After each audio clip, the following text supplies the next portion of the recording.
How to make your career goals happen. Too many people have mistaken ideas when it comes to their approach to their careers. We often believe that working incredibly hard in jobs that we don't truly enjoy is responsible and what adults should do. We often feel that we don't really have any choice when it comes to what we do for a living. We often feel scared to try anything else. And this is why so many of us are unhappy in our careers. We just let them happen and accept the career path that we fall into.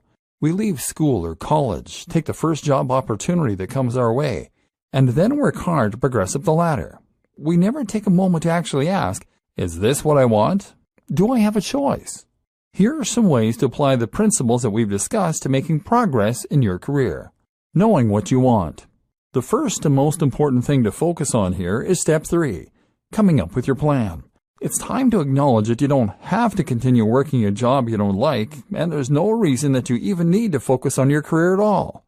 The first myth we need to dispel, then, is the notion that you need to get your sense of satisfaction and progress from your career at all. That is to say that you should be able to get the same satisfaction from a hobby. We often feel that our sense of self-worth and achievement is tied up in our careers, and that we need to work harder and harder in order to feel like we're progressing in life.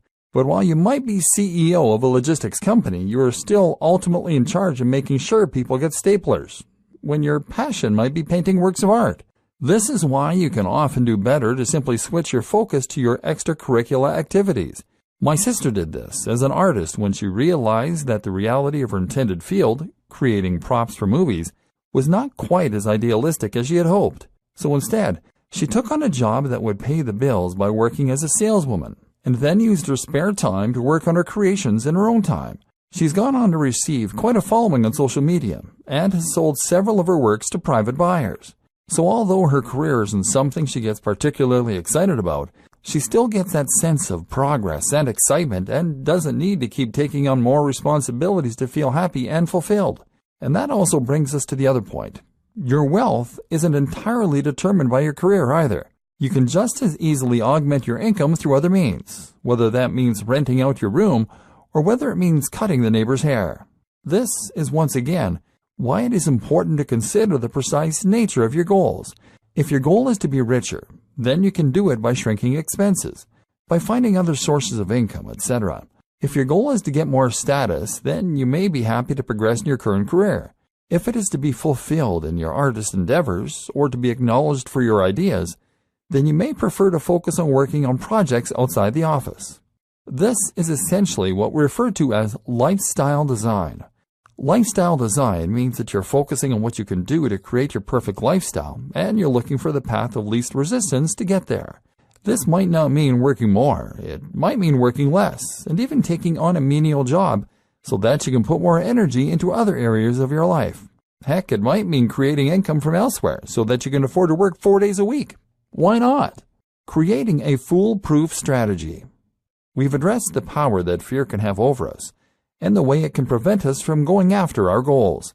This is especially true when it comes to achieving things in our careers. And for that reason, it makes sense for us to take a look at some of the things we can do to make our career goals less risky. For example, a lot of people will make the statement that they want to look for another job, but that they can't because they have too many responsibilities. They might even make the unfounded claim that they wouldn't be able to find another that would pay the same salary without looking. But there is no reason that this needs to be seen as a risky undertaking, and no reason that you should be afraid to look for work. The simple answer is just to look for other jobs while you're working your current job. Spend a couple of evenings looking at other jobs and applying for them, and only leave your current job when you have found a new one. Zero risk. The same goes for starting a part-time business. You don't have to immediately transition from one job to another when you can simply use your spare time in the evenings or in the weekends to work on your new business idea. Only once you are certain it works should you then consider leaving your current job in order to take on the new one, and this will present you with another risk-free way to transition to a job or career you love. You can even try reducing your work hours, and then use that extra free time in order to work on your business. Take a part-time job, and during your longer free hours, work on your business project. The same goes for investment. If you need investment to create a business idea, then there are lots of risk-free ways to get it. Using Kickstarter these days is a great option, for example, and involves zero risk as well as a great way to test the reception for your idea. Likewise, you could ask your parents for investment. You could get a business partner friend, or you could take out a credit card loan. As long as you don't quit your current job, you can just make sure that the loan repayment terms are something you can manage to pay off, if you had to, and that way, you won't be putting yourself at any risk. If you really want to make this happen, then you can always find a way. And if you have assessed your vision, and you just want to be a rock musician, then don't be distracted by trying to get rich. Focus to start doing the thing you love and finding more time for it. Let success come as a byproduct. As soon as you start working on your project, you'll find that it is rewarding, and you now have a drive and passion that wakes you up in the morning and makes you more animated, more passionate, and more exciting to be around for others even. It doesn't even matter if you are a success, and that's why you should also view failure simply as a chance to reassess your strategy and try something else. When you take this approach, there's really no way you can fail. The path of least resistance. Remember, genuinely going after something you want means taking the most direct and practical route to getting there. The path of least resistance. In this case, that means creating a business idea that you can realistically accomplish, or designing one around your current contacts and ideas. One common mistake that a lot of people make is coming up with ideas they think will change the world. If that is your vision, then it doesn't also need to be a money-making venture to begin with. But if your vision, step 1, was to become wealthy, maybe to gain financial independence, then the most effective way to accomplish that goal is to focus on tried and tested methods for making money. That is to say that you don't need to break the mold and come up with whole new business models. You don't need to become the next Mark Zuckerberg, because there are billions of these huge projects that fail every year. Meanwhile, just count the number of successful shops, clotheslines, resellers, building companies, hairdressers. There's nothing wrong with taking an idea that you've seen work and then just following it through to the letter. You now have a blueprint for success, and you aren't having to reinvent the wheel. Likewise, think about your resources and contacts. If you happen to know the editor of a gardening magazine, then that is an incredibly powerful contact to have, and you should make the most of that. Start a gardening service and use them to advertise. You should also play to your strengths, and if you know a lot about gardening, then once again, this is a good choice for your career. Very often, branching out, no pun intended, to start your own business will make most sense if you stick in your current industry. This way, you'll have the expertise, experience, and context to give yourself a great head start. Remember step 2, assessing your current situation and your resources. Make a list of everything you have available to you, all your skills, all your limitations, and then think about what business and lifestyle changes will help you to get there. The fail fast model.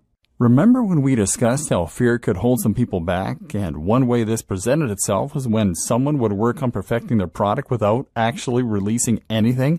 Not only is this a blatant delay tactic, but it also means that if you eventually do release your product, you risk suffering a devastating defeat if it doesn't go to plan. This happened to a friend of mine who had an idea for a business and then spent the next 3 years perfecting it. He trademarked the business name, took on a legal advisor, even paid for an expensive launch party, all for what essentially amounted to a website. He tested the site in every browser and every display size meticulously. He conducted copious amounts of market research, and he paid for tons of server space and bandwidth, ready to cope with the inevitable huge amounts of traffic. But his upfront and ongoing costs were so high that he went bankrupt almost immediately. The opposite approach is the fail fast model. If you have an idea for a business, then you should create an MVP or minimum viable product. This is the most basic, affordable, and easy version of your product or service that you can release to the market immediately. That way, you can now test market response to it without having invested lots of your time and money into it. You throw lots of ideas at the wall, quickly putting together something that works.